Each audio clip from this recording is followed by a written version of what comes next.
Halo Tribuners, kita kembali lagi di Teman Ngobrol, Ruang Dialog untuk Bertumbuh. Nah, ini udah memasuki bulan April, Miss. Pastinya kita akan membuat tema baru ya setiap bulannya. Bulan pertama beda, bulan kedua beda, dan ini bulan ketiga beda ya. Apa ini Joy? Ini temanya mengenai nikah dulu atau karir dulu. Ayo. Ini tema Gen Z banget ya, ini tema Gen Z kali. Ada beberapa teman-teman Gen Z yang malah takut untuk nikah ya. Iya. Karena ada sampai tagline-nya marriage is scary gitu. Iya, itu. Padahal kita bisa mencegah supaya tagline itu tidak jadi kenyataan, Joy. Betul. Nah, itu dia makanya kita mau bahas seputar nikah dulu atau karir dulu. Ya, mana tahu ini bisa menjadi pandangan buat teman-teman di rumah yang dia tuh bingung ini, Miss. Apa ya, aku harus nikah muda kah?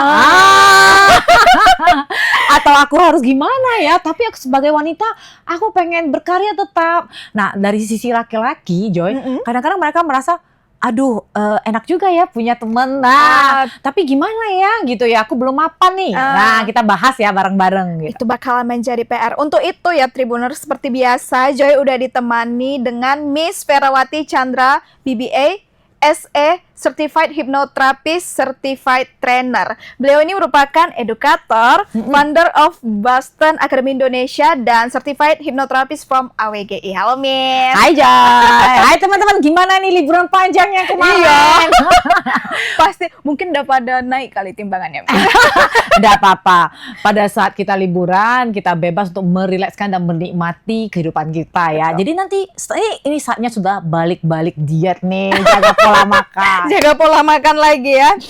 Oke Miss, langsung aja kita mulai obrolannya tanpa menghakimi, tanpa merasa paling tahu. Ini Teman Ngobrol, Ruang Dialog untuk Bertumbuh. Oke Miss ya. Menurut Miss, ini mungkin pertanyaan yang paling banyak.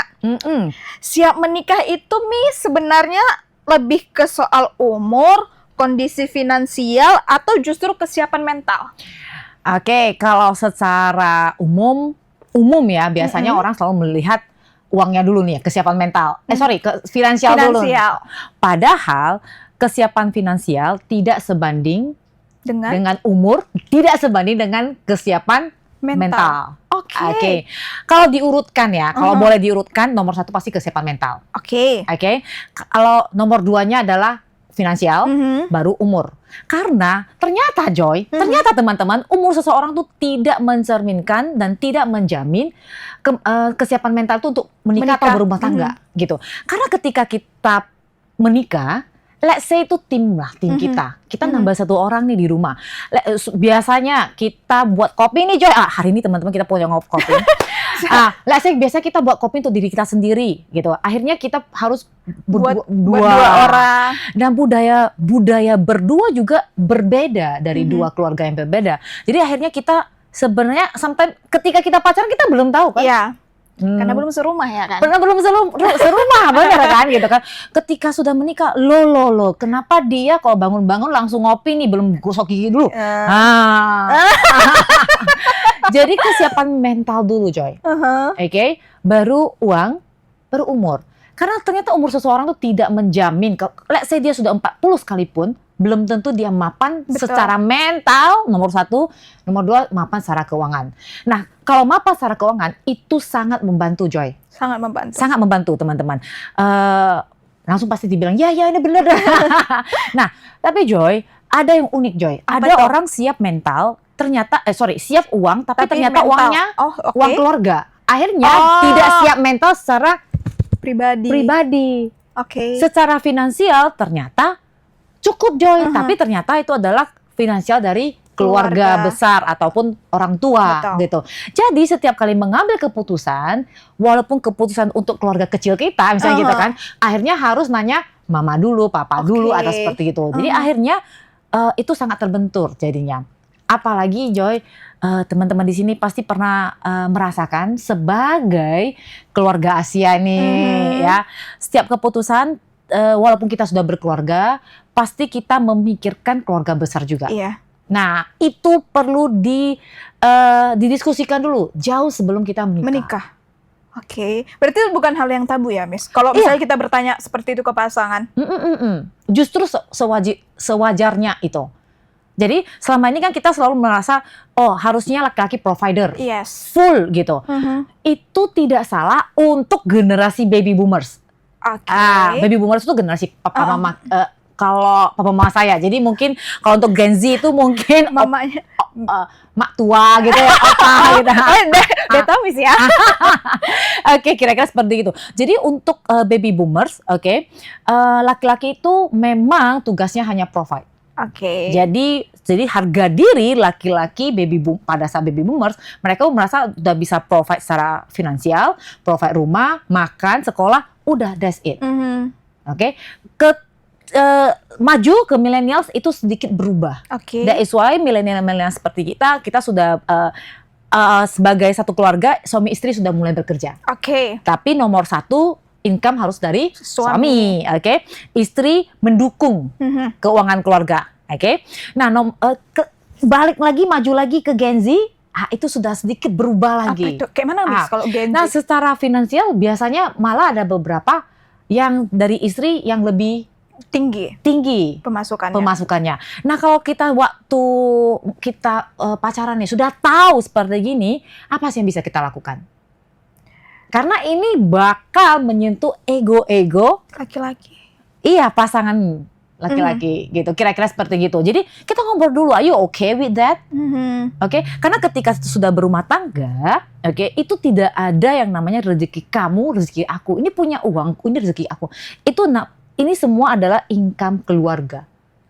Tidak ada yang namanya kesuksesan itu satu orang aja, Joy. Selalu itu kesuksesan tim. Nah, mungkin kalau dalam family, jadi berdua lah ya istilah gitu. Jadi dari awal mesti didiskusikan dulu agar meminimalisasi masalah-masalah di belakangnya. Oke. Nah, kenapa Miss bilang kesiapan mental dulu? Karena Joy, ketika dalam berumah tangga, walaupun prosesnya lah Joy ya, ketika kita menikah, selalu ada namanya intrik-intrik, kecil-kecil, masalah kecil-kecil terjadi. Nah, dibutuhkan kita yang sangat-sangat dewasa untuk secara sadar kita diskusi, jangan pakai ego. Oke. The notes ya. Jangan pakai ego. Nah, Joy, teman-teman di sini. Jadi 10 hari lalu ini benar-benar 10 hari lalu ada konseling suami istri ini datang. Oke. Sepasang suami istri usianya kira-kira 38 dan 40. Jadi sang suami itu 40, istrinya 38. Baru berumah tangga sekitar 2 tahun lah. Oke. Jadi datang dengan kasus kebutuhan suaminya. Jadi kebetulan dulu sebelum menikah sang suami ini punya income yang bagus. Oke. Nah, 1 tahun setelah menikah ternyata berbalik keadaan. Nah, mulai di saat itu mulailah muncul konflik. Kira-kira seperti itu, Joy. Nah, ketika datang itu suasana sangat panas, Joy. Mereka masih dalam kondisi chaos. Iya, chaos. Jadi dia seperti ini, Miss. Tapi dia seperti ini, Miss. Jadi konsultasi dengan masih sangat panas. Padahal itu sebenarnya sangat tidak disarankan. Tapi pada saat itu pertama-tama yang masuk itu istri sebenarnya. Pada saat itu ya, pertama-tama masuk istri, tapi suaminya menunggu di ruangan lain. Ketika istrinya masuk sudah nampak ya, dari penampilan udah berantakan. Bukan masalah mereka nggak punya, bukan ya, Joy, tapi mereka lagi pisah rumah istilahnya untuk menenangkan diri, istilah gitu kan. Dua-duanya sebenarnya tidak kepengen berpisah, Joy, tapi karena ada ego di sana. Sang suami mengatakan dia nggak mau dengar kata-kata saya. Sang istri bilang karena keadaannya sudah berubah, maksudnya keadaan bisnisnya sudah berubah. Ayo kita perlu untuk beda dong strategi bisnisnya. Tapi sang suami masih mengambil ego. Iya, tapi saya kan seperti gitu. Jadi saya bilang harus dibedain dulu karena ini bisnis berdua, bisnis keluarga, maksudnya berdua. Sebenarnya waktu bisnis, waktu bekerja, job deskripsinya kamu sebagai individual, misalnya Ibu A, itu apa di sana? Sekretaris kah, pemegang kasir kah, atau itu dulu? Tapi ketika sudah pulang rumah, itu sudah berbeda. Jangan bawa status pekerjaan ke rumah, apalagi ke kamar tidur. Kira-kira seperti itu. Jadi kita diskusikan dulu. Ada juga begini Joy.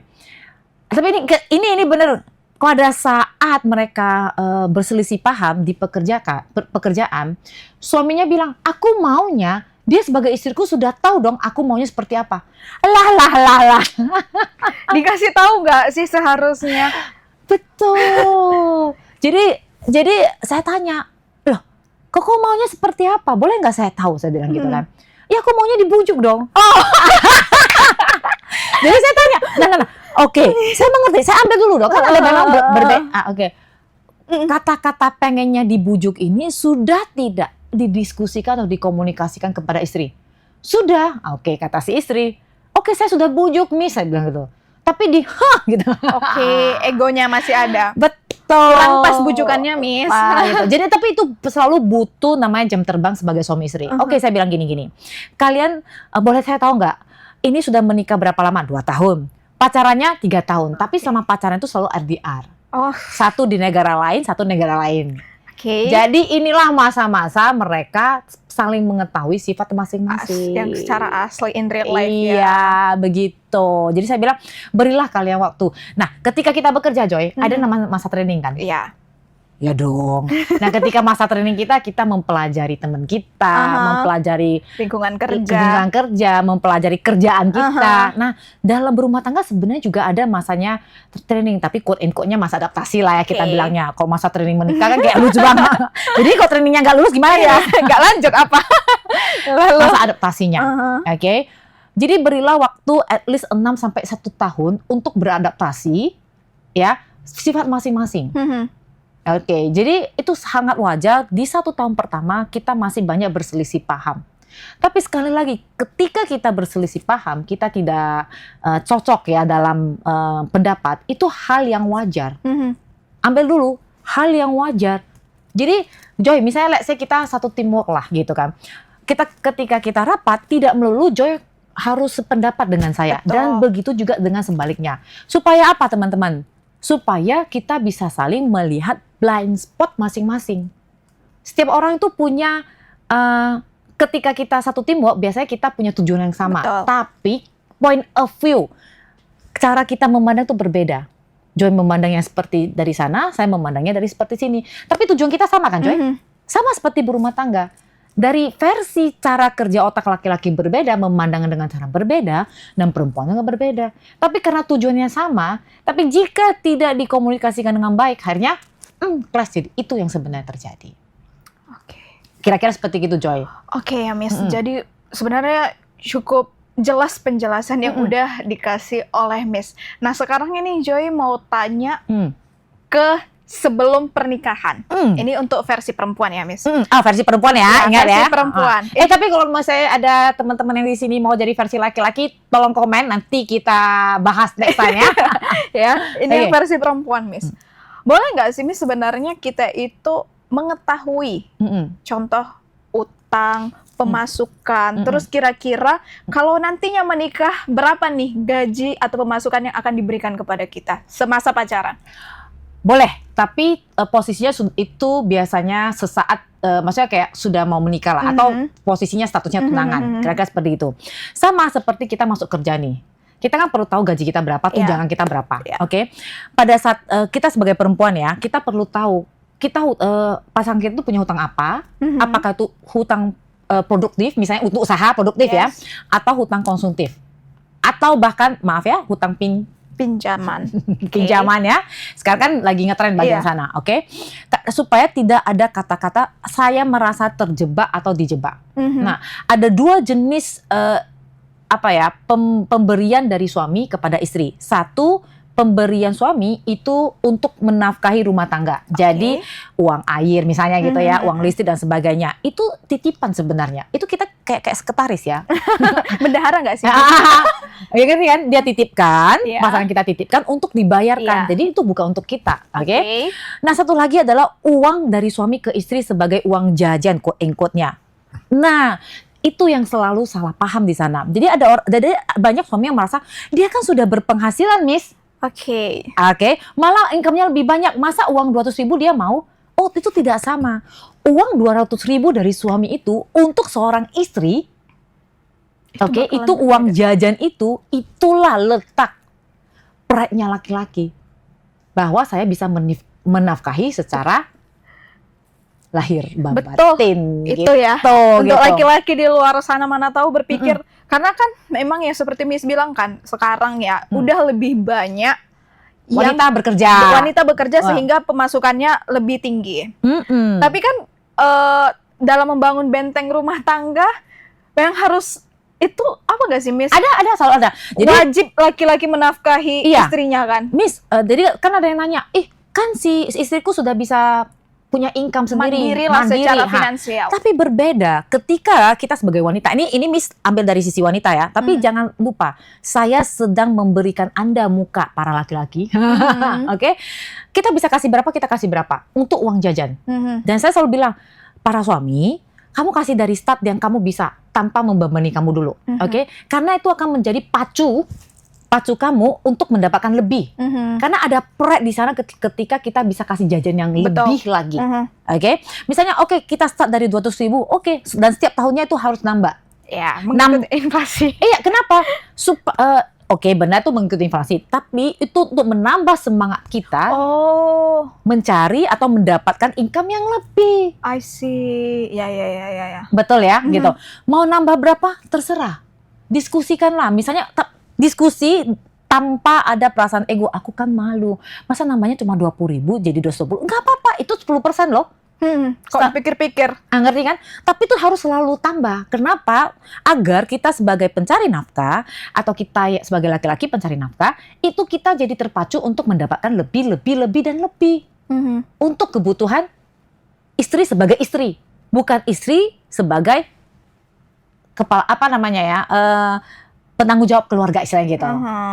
Kalau misalnya itu uang listrik, uang beras, uang semuanya itu semua bisa tahunnya juga nambah kan? Iya. Toh kita selalu uang harga-harga bahan pokok juga selalu naik kan? Masa sih jajannya istri nggak nambah istilahnya gitu? Miss, tapi harusnya dia bisa mengerti posisi saya yo. Iya, ingat kalau Anda nambah itu pride-nya kamu. Oke, Miss, tapi dia nggak minta. Iya, kamu nambahin sedikit, itu menjadi happy-nya kamu sebenarnya. Berarti memang baiknya gini ya, Miss. Dia mengasih uang belanja itu, misal sekian uang belanja, sekian jajan kamu. Iya. Dan biasanya saya minta ketika konsultasi suami istri, saya minta tolong kamu kasih tahu ke istri ini uang jajannya. Jadi mau dari 50.000, 100.000 itu berbeda. Ini ilmu yang luar biasa kok, Miss, ada juga pertanyaan, Miss, tapi kan kita bisnis bareng, Miss, kan uangnya di sana-sana juga berbeda. That's why walaupun bisnis, makanya Miss selalu bilang, walaupun bisnis misalnya ya dua-dua suami istri ini bekerja di PT ABC, gitu ya. Nah, ini bukan merek ya, malah sih. Kebetulan ada pula ya. Satu PTX bilangnya, Di PTX ini suami bekerja sebagai let's say direktur operasional misalnya, atau dan istri bekerja sebagai direktur finansial gitu kan. Nah, punya gaji nggak si suaminya? Punya. Wajib ambil. Wajib, oke. Istri juga wajib ambil. Baru dari gaji suami ini dibagi lagi. Jadi secara finansial itu tidak campur aduk istilahnya gitu. Lebih rapi, percayalah, jauh lebih rapi. Jadi kita jauh lebih tahu sebenarnya kita dapat berapa. Bahkan untuk si PTX ini, untuk bisnis ini jauh lebih bagus ininya, secara akuntansinya, tata cara keuangannya seperti.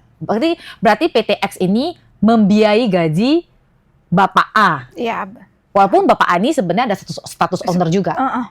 Gitu. Tapi sebenarnya sebagai owner atau investor dia kan nggak perlu turun tangan kalau dia boleh. Kan boleh hire orang lain. Tapi karena dia juga dia ketimbang hire orang lain lebih baik hire diri sendiri dulu. It's fine sebenarnya. Sah-sah banget loh, Joy, gitu. Kan berbeda sebagai istri juga kita, walaupun kita sudah punya penghasilan, let's say kita 200.000 itu let's say, misalnya ya, ini masih asal ngomong satu angka aja, boleh 500.000, boleh 1 juta, terserah teman-teman. Itu akan sangat berbeda ketika kita jajanin. Dan biasanya kalau kita dapat kita udah dapat jajan, kita kayak merasa wow. Percaya deh, kalau ada minimal satu orang yang merasa grateful, bersyukur, dan mendoakan income kita, menurut teman-teman bisa lebih nggak income kita? Bisa dong. Ada doa di saat kita mencari rezeki. Berarti Miss, nikah dan mapan ini sebenarnya dua hal yang beriringan ya? Yes, beriringan, dan wajibnya mapan ini nomor satu mental ya, mapan secara mental dulu. Jadi ketika berselisih paham, tidak masukkan ego dulu. Kita pelan-pelan dulu ngomong, jangan pakai ego, istilah gitu.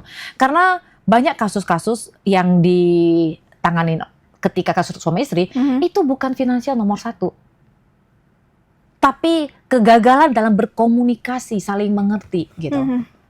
Apalagi kalau sudah malam-malam bertengkarnya. Karena ketika kita malam bertengkar dengan siapapun kita apa? Udah lelah kan? Iya. Pengennya aku menang. Jadi apalagi kita perempuan ya, kita cari lagi kesalahan dia masa lalu ya. Yang sudah 5 tahun lalu datang si suami. Kok masih ada ingat? Meledak-ledak. Kira-kira seperti itu Joy gitu. Jadi harus mapan secara mental dulu. Oke? Percayalah, uang itu kita semua butuh uang. Oke? Miss tidak pernah bilang uang itu nggak penting. Oke? Tetapi itu bukan satu-satunya currency tertinggi. Kita bisa dapatkan uang lagi. Yes. Tapi relasi yang baik sebagai suami istri, hubungan keluarga.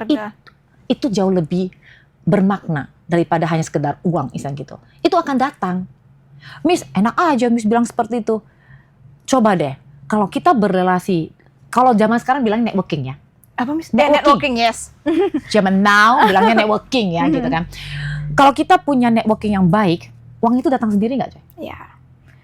Dari mana aja dia datang? Dari mana aja. Jadi mengerti maksudnya kan? Paham. Nah, jadi kita bernetworking yang baik dengan orang luar, sekalipun itu datangkan uangnya, apalagi kita bernetworking dengan keluarga sendiri.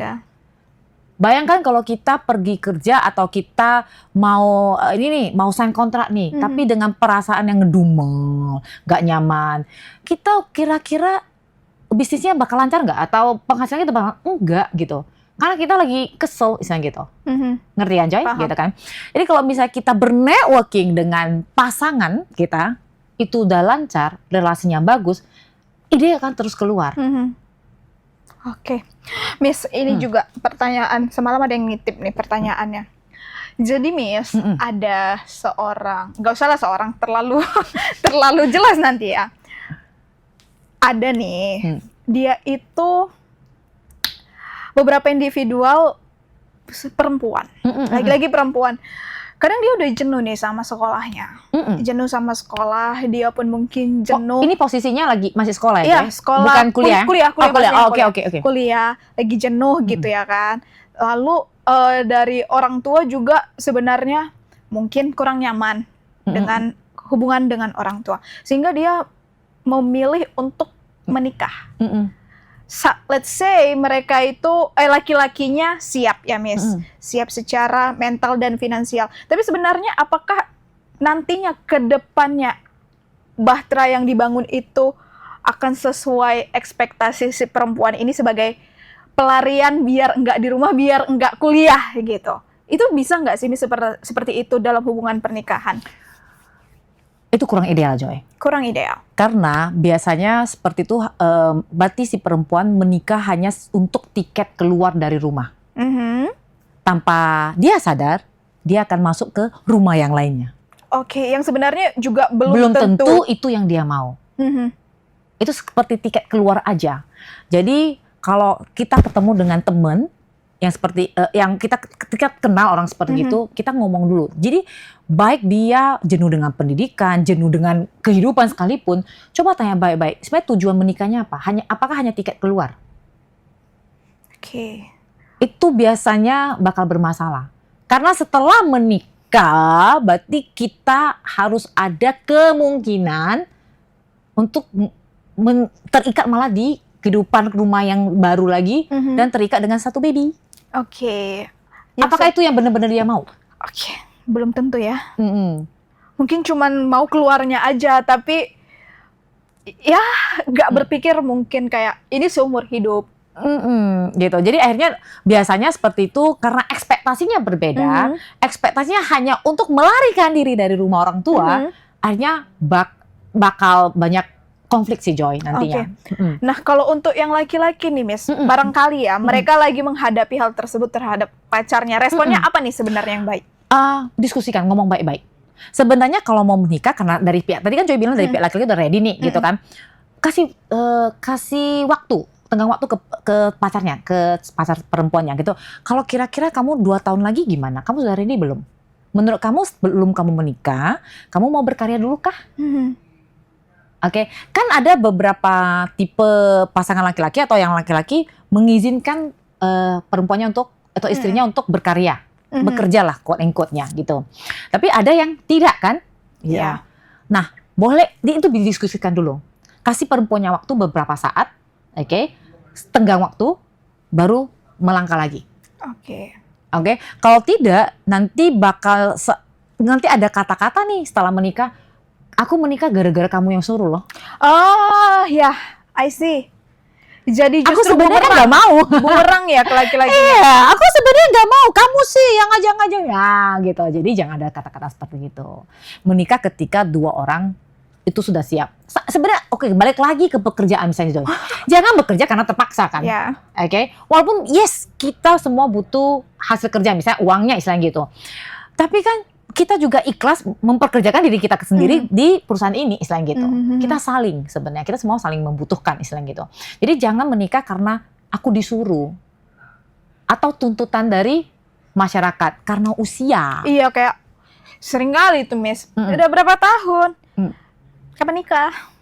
Kapan nikah? That's why gimana nih kemarin yang baru lebaran nah gitu kan. Jadi memang kalau memang nggak bisa dipungkiri ya Joy, banyak saya mengencourage ya teman-teman yang semua di sini. Ada 5 pertanyaan tidak boleh ditanyakan kepada orang. Sambil minum ya. Apa itu Mas? 5 pertanyaan. 5 pertanyaan pertama adalah status pernikahan, status income. Status berapa punya anak, pengen punya berapa anak atau anaknya sudah berapa? Oh itu sensitif ya? Sensitif. Karena ada beberapa pasangan yang sudah menikah dan mungkin belum rezekinya. Iya. Belum rezekinya punya anak misalnya gitu kan? Atau belum rezekinya punya anak kedua, ketiga. Kita nggak benar-benar tahu apa permasalahan orang. I see. Usia, berat badan. Itu yang sensitif sih yang terakhir. 5. Jadi 5 itu dan tidak perlu ada komentar kamu gemukan ya, kamu kurus, itu nggak perlu. It shows itu menentukan value kita di pendengar. Misalnya pada saat kita ngobrol misalnya gitu. Miss kalau nggak tahu topiknya apa? Ya topik apa adanya. Topik yang paling umum aja deh. Itu boleh ditanyakan ketika sangat benar-benar deket gitu. Apalagi cuma mau mengomentari ya Joy. Kok lama kali? Kok lama kali? Atau berapa sih gajimu sekarang? Itu Miss, tapi seringnya justru pertanyaan itu datang dari baby boomers. Sorry ya. Iya. Dan ya sudah, kita kan nggak bisa mengedukasi orang lain. Kita stop dari diri kita. Jadi Miss, kalau misalnya ditanyain, kita harus bereaksi apa? Kasih? Senyuman aja ya. Bener. Miss, apa gak awkward Miss? Kalau misalnya kita ditanyain, sudah sangat sering, jadi saya punya 1 anak dan cuma 1, umur anak saya sudah 10 tahun. Saya tidak berencana untuk menambah anak lagi, misalnya gitu kan. Tapi kalau dikasih, sekasihnya Tuhan lah istilahnya gitu kan. Tapi ketika ada jamuan keluarga, pasti dong saya ditanya, kenapa nggak nambah anak lagi, kenapa ini kan? Saya bener-bener sumpah saya kasih. Padahal itu karena nggak relate ya, biarin aja. Nggak terjelaskan ya. Jadi dan benar ada orang yang nanya lagi, kan ditanyain kenapa nggak jawab. Saya kedua kalinya kasih. Kita nggak bertanggung jawab sebenarnya. Atas pertanyaan orang lain, kasih aja senyuman. Kita sedang mendidik orang itu, mengedukasi orang tersebut untuk, hey ini batasan saya. Menghargai diri kita sendiri. Itu pesan sih, cocok itu. Kalau ada orang lain yang menonton dan kepo lah kita bilang ya, kepo untuk bertanya hal seperti itu, apalagi nggak ada hubungannya korelasinya, kan? hanya Sebatas pengen basa-basi. tahu. Nah, basa-basi malah Joy kadang Itu basa-basi yang basi sih. banget. Basi kali. Kalau orang Medan bilang basi kali. Stop. Karena itu memang enggak Dan gak nyaman langsung kan, dan itu mengubah semua auranya, istilahnya gitu kan. Jadi ada 5 ya, nggak boleh ya. Jadi kalau mau tanya, kalau kita mau basa-basi yang paling manis apa? Kejadian. Oke. Misalnya contohnya, panas banget ya hari ini, atau ada event ini loh di Medan. Oke, maka selalu bilang kan, ada 2 jenis kubu gitu. Ada yang bijaksana, yang tidak saya lebih suka ngomongnya bijaksana dan tidak bijaksana. Yang tidak bijaksana akan menceritakan orang lain, mereview orang lain, quote-unquote-nya menggosip orang lain. Orang yang lebih bijaksana akan bercerita tentang kejadian atau teknologi atau penemuan atau suatu event tertentu. Itu kan nambah pengetahuan. Betul. Joy. Misalnya nih, karena Joy lebih expert di bidang pers atau jurnalis kan. Dan Miss nggak tahu, ketika Miss ketemu sama Joy, Miss bakal pengen ngomong soal bagaimana pengalaman kamu sebagai jurnalis. Setuju. Ngerti setuju kan? Yang kayak gitu. Sering sekali Miss Joy kadang bertemu dengan orang kan, kayak ngajak ketemu, tapi yang dibahas itu lain, nggak ada korelasi di antara kami berdua. Dan itu jadi jayus banget kan. Iya, dan kayak aduh mau pulang. Lebih baik, jadi kalau saya biasanya saya akan lihat pekerjaannya seperti apa. Dan tapi saya nggak bakal nanya, kamu pekerjaannya apa? Enggak. Saya bakal nanya, boleh tahu nggak aktivitas kamu sehari-harinya ngapain? Kalau dia mahasiswa, saya bakal tanya jurusannya, kenapa kamu pilih itu? Iya, betul. Mahal nggak di sana, banyak cowok ganteng nggak? Misalnya gitu. Itu masih mending ya gitu. Jadi putar kehidupan dia gitu. Bukan ketika kita bicara itu bukan tentang kita, itu harus tentang orang gitu. Oke. Ini mungkin kalian bisa ambil ya. Cut video Miss Vera yang ngomong ini ya, kalian bagikan ke semua orang karena ilmu. Oke, Miss, sebelum kita menutup teman ngobrol kali ini ya, tadi kita udah bahas tentang Marry is Scary. Mungkin tanggapan Miss terhadap itu supaya anak-anak muda yang mungkin sedang merasakan marriage is scary ada pandangan berbeda terhadap pernikahan. Marriage is not scary ketika kita menjalannya dengan pasangan yang tepat.